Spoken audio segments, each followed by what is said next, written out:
Welcome to Money in the Air, the music podcast about neighboring rights, the royalties you earn from the public performance of your recordings and the business of music in general. Brought to you by IFR, the International Association for Artists and Rights Holders. I'm Andrew, a royalty consultant helping artists to collect on their value. Hi, I'm Gina Deacon. I work for Absolute Rights Management and I work with record labels and artists to ensure we claim the royalty income due to them. I'm Stacey Haber and I'm from Inside Baseball Music Publishing. Hi, welcome back, guys. This is the IFR Neighboring Rights Podcast, Money in the Air. Today's episode is all about the SAG-AFTRA AFM Intellectual Property Fund. And our special guests are Sherry Hoffman and Dennis Street from Transparency Entertainment Group.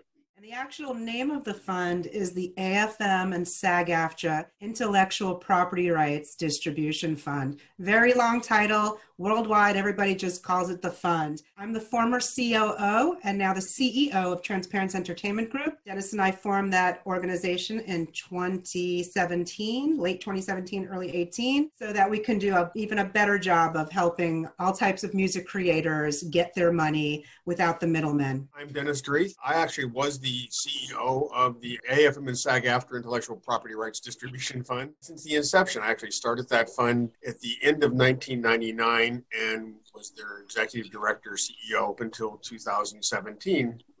July of 2017, I believe. So we started that fund. We started it literally with $187,000 and no mechanisms to distribute money to anybody, a bank account, and that was it. At the time, I will say we started with a staff of one person. We had a woman named Joanne McGetry, who was a friend of mine, who I brought from Sony Records to help me sort of administer the fund. And we started with Joanne and myself, sort of in a borrowed corner of the Film Musician Secondary Markets Fund, a hand-me-down computer and a fax machine they were getting ready to toss out. And so we started there. When I left the fund, and Sherry was, as she said, COO of the fund. When we left, the fund had, I think, 72 employees, owned its own building, and $100 million in assets. So it really is a tremendous success story. When we started, it was the kind of thing where a lot of people had said something that, I thought it was a little bit of a folly. And people kind of joked about the fund in the early days because there was literally such small distributions. But we saw that was actually the future of how musicians and vocalists were going to make money in the industry. And now I can say no longer that's not the future of how people do it. That's the present of how people do it. Who does the fund distribute money to? This is a very unique operation because it distributes to non-featured background vocalists and non-featured session musicians. So it's a fund established just for the background performers. I think it's the only other organization that's slightly similar to that, Spedidom in France, that has primarily non-featured performers, but does also represent featured performers. So the fund is quite unique in that regard, and it really is sort of the other half of what Sound Exchange is. However, they do distribute to union and non-union musicians, performers, alike, regardless of the name. And they also distribute to both featured artists and non-featured artists on audiovisual payments that come through in foreign territories. That's really important. That's key that it's audiovisual as well. How do they determine who gets paid? It is a fairly complicated process. What happens is I think we have to go back a little bit and say where the money comes from first to understand how people get paid. Money flows through Sound Exchange. As you may or may not know, in the U.S. we really don't have neighboring rights, but what we do have is equitable remuneration in really three areas. We have private copy, which is collected by ARC, the Alliance of Artists and Record Companies, and that's a very, very tiny amount of money in the U.S., but substantial in foreign territories. So that allows the fund to collect money for private copy in foreign territories because it does create a form of reciprocity. The bulk of the money, though, comes through Sound Exchange, and that comes from subscription services, things like SiriusXM, which is the bulk of the money, and webcasting. And so what happens, the webcasters, the subscription services pay their money to Sound Exchange. Sound Exchange then takes and divides that in half, gives 50% of that money to the rights holders, which are traditionally the record companies, but as we know now, we have DIY artists who are now producing their own product and distributed, and smaller independent labels. So that's a growing pool of rights holders. There's no longer just the major record companies, but that's still a large chunk of that. So 50% goes to the rights holder. 45% goes to the featured artist or artist, and that gets divided up, in a number of ways among the featured artists. If it's a band member, they get divided up among them. If there's a featuring performance, that gets added to the featured artist. And 5% of that money goes to the AFM SAG-AFTRA fund. That money then is distributed to all of the performers. And that money in itself is split in half. 2.5% goes to musicians and 2.5% to vocalists. So Sound Exchange then provides the fund with a list of all the different recordings that have had activity subject to equitable remuneration. And that turns out to be, any given year, probably 60,000 to maybe tops 80,000 discrete sound recordings. Generally, the fund gets a whole bunch of data. It's about 6 million lines of data because it has, multiple recordings, how many times a record is performed. So they basically consolidate that, and then they do a proxy sort of release. They look down the list of recordings, and they figure out how much they can actually research at any given time. So they generally research down to about 20,000. I think since the time Sherry and I left, they may have increased that to maybe 25 or even 30,000 sound recordings that they research and make distributions on. So then they have to identify everybody on those recordings. Now, of that, say, 25 to 30,000 recordings, not every one of those have non-featured performers. So then that money gets folded up on a pro rata share among all the other sound recordings. And they probably make a distribution. If there's 30,000 recordings in the pool, then I think probably a little bit more than half. Figure about 60% of the recordings really have non-featured performers in their distribution on those. Then the fund has to research and find out everybody who's on that. So they use all kinds of sources. They go to websites. They use a lot of research from Discogs and Wikipedia and all different, fan websites. And in the case of union performers, they actually also access union contracts to help them figure out who's on these recordings. Then they create a database of that. And then they make payments, and the payments are made, as I said, each recording has basically its pro rata share of the marketplace, but then each performer gets an equal share of that in their two pools. So we have the vocalist pool and the musician pool. So, for example, if there's one vocalist on a recording, that one vocalist would get the entire 2.5%. And if there were 10 musicians on that same recording, those 10 musicians would share the 2.5%. So clearly creates a real advantage for vocalists. That's basically how they get paid. And of course, this is a tremendous task because they also have to find all the non-union performers. So as Sherry mentioned earlier, really it has to be paid. Union and non-union have to be treated alike. And then that creates all kinds of omissions and missing money and unclaimed monies, and they also have quite a backlog because they don't really distribute the money in the same year they collect it. And that can take many, many years sometimes. I think the last distribution of the fund was still still goes back to 2015. They're still making distributions based on Earlier than that. Especially the foreign money takes a while. I don't know why, but it takes a while for them to collect that and just not collect it, but distribute it. I don't know how they do it in today's date, but before it was kind of in the pool and they distribute all together. The other thing I wanted to note is that unlike any collective in the world, you don't register for the fund. They come and do the research and find you, which makes things a little more complicated as well. What I would recommend to any non-featured music creator is to always check their covered sound recordings list, because they have a big black box of money that they need to distribute. And they have trouble finding people that have aliases in this day and age. Like Dennis said earlier, back in 1999, 2004, when that first distribution was made, it was mostly union recordings. It's completely reversed now, and most of the recordings are done non-union. Just for food for thought. There's a website that people can go to and put in their name and look and see if there's any money being held for them. We'll put that in the notes when we post this podcast, unless you know it and can say it out loud. AFM SAG-AFTRA Fund.org. And they can go there and they can look for the covered sound recording list currently receiving money from the fund. All they can basically do is look at the unclaimed list, and there's a separate tab for the unclaimed list and the covered sound recordings list. So the first place to go is the unclaimed list and see, yes, if you have money there.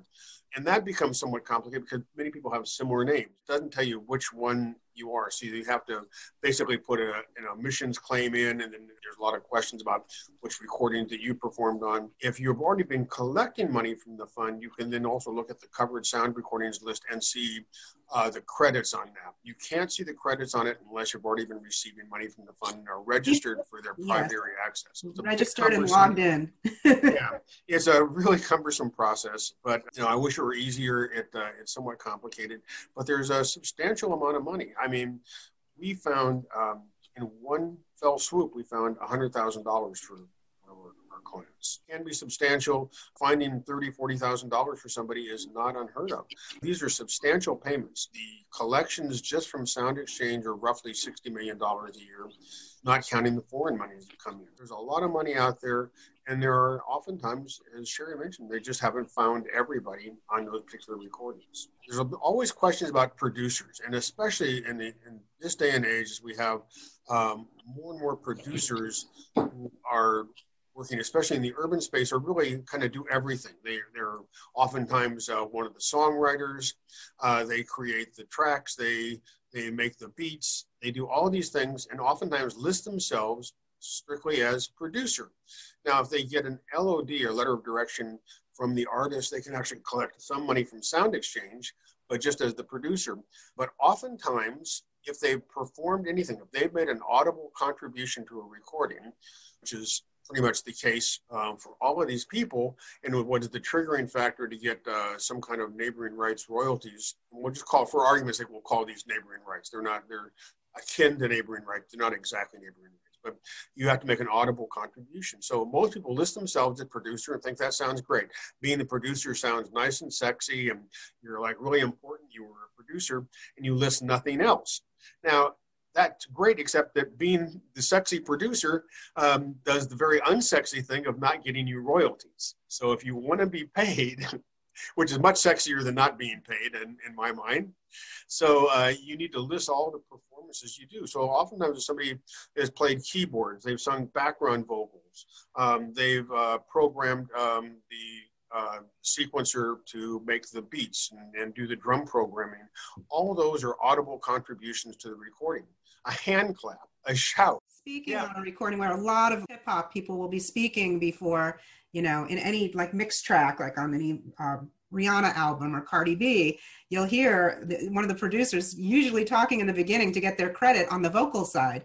And beatbox, like Dennis said, hand clapping, that would be a musical contribution as well as instruments. And most producers these days play all the instruments. I mean, there's a lot of them. It's not, and it's not programming. This is actual musical contribution. So actually programmers are not covered by the AFM and SAG-AFTRA fund, either are engineers.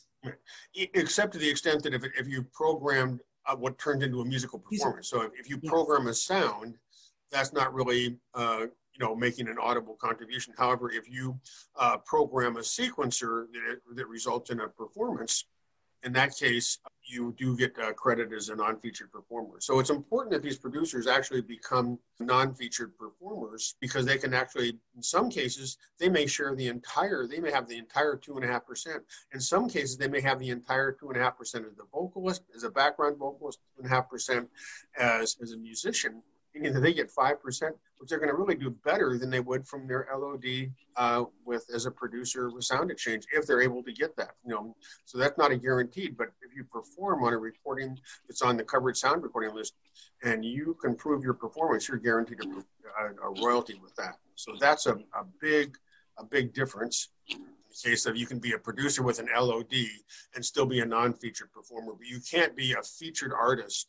For example, you can't be Stevie Wonder on a Stevie Wonder record and singing background vocals or playing all the instruments.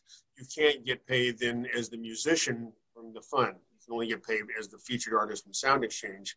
But if you were the producer and you got an LOD with Stevie Wonder and you also performed some things on it, in that case you would get credited for that. I think there's a couple of other points that are important that I don't want to miss.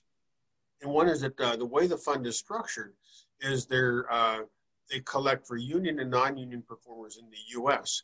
The foreign monies, they only collect on behalf of union members. So because of what's called a mandate. We should talk about mandates for a second because it's a rather confusing issue.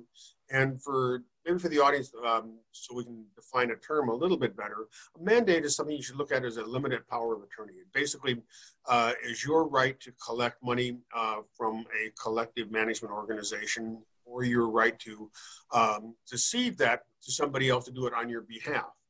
So if you have a mandate, everywhere else in the world, that belongs to the performer, and you give that to an agent to collect from various societies on your behalf, or you give that to a society or multiple societies to collect on your behalf. In the United States, the unions view the mandate as their property. So they don't view it as the performers. So the unions claim, and this is what they do. I don't necessarily believe this. I think it's wrong. I think it's not the case. I think that international law is quite a bit different than this because we're operating in foreign territories. So we should be adhered to that. In the United States, it's one thing to say that the union owns the mandate, but they claim it in many other territories. So it creates what's called mandate conflicts oftentimes.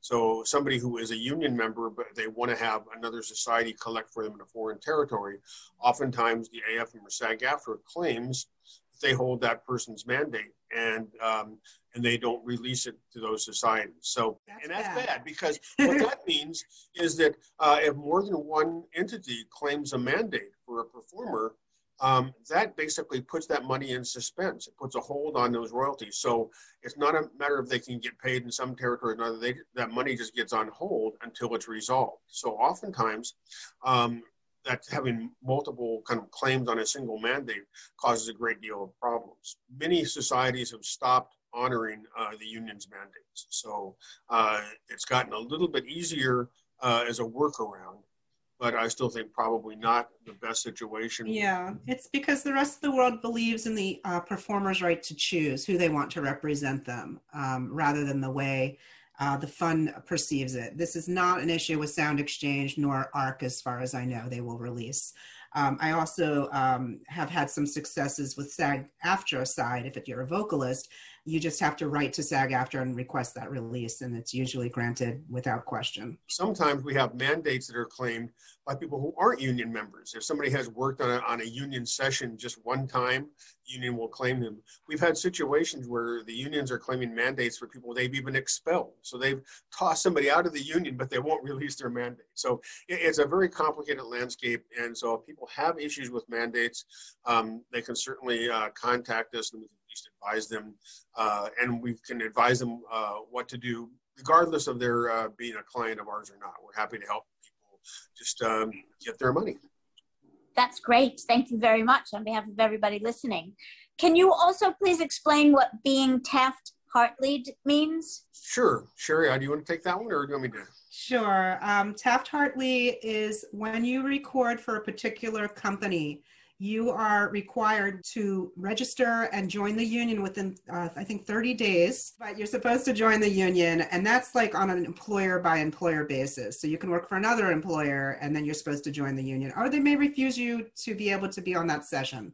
That's what I believe the consequence is. So Taft-Hartley is basically putting a non-union person on that contract. So then that first 30-day period, you don't have to join the union. So you can be placed on a contract and you can work. And so most of the states, have some wrinkles in it, but the federal law really is that you can't work for the same employer more than once in a 30-day period without joining the union, except in right-to-work states. Of course, we have all these issues. So if you're in Tennessee or a number of right-to-work states, then that doesn't apply to you. So, so the Taft-Hartley rule was really when you say somebody was Taft-Hartley, it was really a non-union performer placed on a union contract for that one time in that 30-day window for that one employer. And if you're Taft-Hartley'd in on, say, you go on the James Corden Late Show, does that mean that you're now a member, you have to join SAG-AFTRA, and you're now a member of this union and collecting under the fund, if you're the musical guest? Yeah. Only if you want to be on that show again within 30 days. So that's unlikely. So for the late night shows, they don't have, I'm not aware of a, they try to keep the rotation, fresh. So it would be unlikely you'd be in the same band. You might, however, be as a session performer or background singer, you might have appeared on the late night show with Phil Collins. And then you might come back with, I don't know, somebody else, on another, just by coincidence. You may appear 2 weeks later working with a different band, and technically you would have to then join, or you would not be allowed to perform on that same network. Unless by chance it was done in Nashville, which is a right to work state. In Nashville, yeah. Or if there's a few other right to work states, but Nashville is the only other one that would be where there's a lot of musical activity. Yeah, but you're not automatically made a member of the union. You would have to join. So you don't have to join, but you would have to join if you wanted to work for that same employer within 30 days. Gotcha. Thank you. It's kind of crazy because Texas is also performers. Dennis, Texas is right to work, correct? I believe Texas is a right to work state. Then Austin City Limits would be one of those shows that you don't have to join the union. Yeah, I think that you are correct in that. Well, thank you very much, guys. That's actually fascinating and a lot of information. So remember to listen several times, everyone out there, so you take it all in. And become a member of IAFAR. Go to iafar.co.uk